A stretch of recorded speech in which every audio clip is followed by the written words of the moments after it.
மேல்நிலைப் பள்ளி 7ஆம் வகுப்பு படிக்கிறேன். சார் சொல்லியிருந்தாங்க, காமராஜர் 6000 பள்ளிகளை திறந்தவர் சொல்லியிருந்தாங்க. காமராஜர் ஒரு காலைல போயிருக்கும் போது ஒரு காமராஜர் மாதிரி மறிச்சிடுவாங்க. காமராஜர் ஏன் மறிக்கிறீங்கன்னு கேட்பாங்களா. அவங்க கரண்டே விட மாட்டாங்கன்னு சொல்றாங்களா. ஏன் போலீஸ் கம்பெனிலாம் கூப்பிட்டு ஏன் கரண்ட் விட மாட்டேங்கிறீங்க அப்படின்னு கேட்கறாங்களா. இன்னும் போலீஸ் கம்பெனிலாம் உண்டவே இல்லை அப்படின்னு சொல்லியிருக்காங்களா. உடனே கரண்ட் இழுத்தீங்க, இந்த காமராஜருக்கு கரண்ட் கொடுங்க அப்படின்னு சொன்னாங்களா.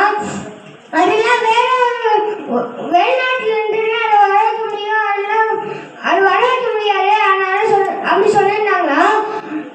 காமராஜர் அவங்க கிராம மக்கள்கிட்ட கேட்டிருந்தாங்களா, எல்லாரும் ஒரு பணமரம் கொடுப்பீங்களா அப்படின்னு கேட்டிருந்தாங்களா. எல்லாரும் குடிக்கணும்னு சொன்னாங்களா. கரெக்டா ஒரு பணமரத்துல கரெக்டா வச்சு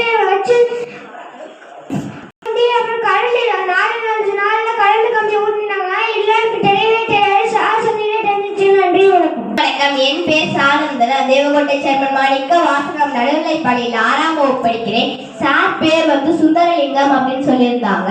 சார் சொன்னாங்க, காமராஜர் முதலமைச்சர் ஆனது 6000 பள்ளிகளை திறந்து வச்சாராம். காமராஜர் 3 தடவை முதலமைச்சர் ஆனாராம். அவர் ரோட்ல போய்கிட்டு இருக்கும்போது ஒரு பையன் மாடு மேய்ச்சிக்கிட்டு இருப்பானா. அதை பார்த்துட்டு அவர் போவாரா. போய் நீ எதுக்கு ஸ்கூல் பள்ளியெல்லாம் போகலையா அப்படின்னு கேட்பாங்களா. அதுக்கு அவங்க சொல்லுவாங்களா, எனக்கு இந்த வேலை இருக்கு, நான் அங்கெல்லாம் போகல அப்படின்னு சொல்லுவாங்களாம். அப்போ அதுக்கு அவர் சொல்லுவாரா, நான் பள்ளியில சேர்த்துடவா அப்படின்னு கேட்பாராம். அதுக்கு அவர் கேட்பாரா, அப்ப எனக்கு சாப்பாடு யார் தருவா அப்படின்னு கேட்பாரா. அதுக்கு அவர் சொல்லுவாரா, அவர் அமைச்சர்கிட்ட அவர் சொல்லுவாரா, நீங்க உடனே மதிய உணவு திட்டத்தை ஆரம்பிங்க அப்படின்னு சொல்லுவாராம். அதுக்கு அவர் சொல்லுவாரா, அவ்வளோக்கும் நம்மகிட்ட காசு இல்லையே அப்படின்னு சொல்லுவாங்களாம்.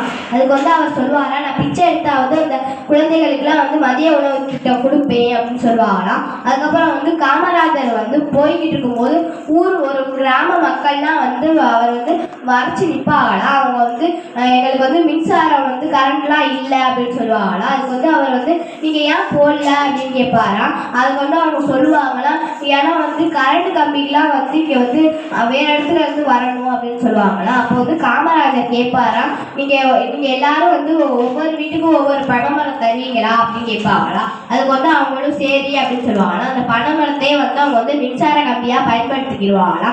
காமராஜர் பத்தி சார் நிறைய சொன்னாங்க. சார் சொன்ன வரைக்கும் இதெல்லாம் எனக்கு தெரியாது. சார் சொன்னதுக்கு நன்றி சொல்லிக்கிறேன். நன்றி, வணக்கம்.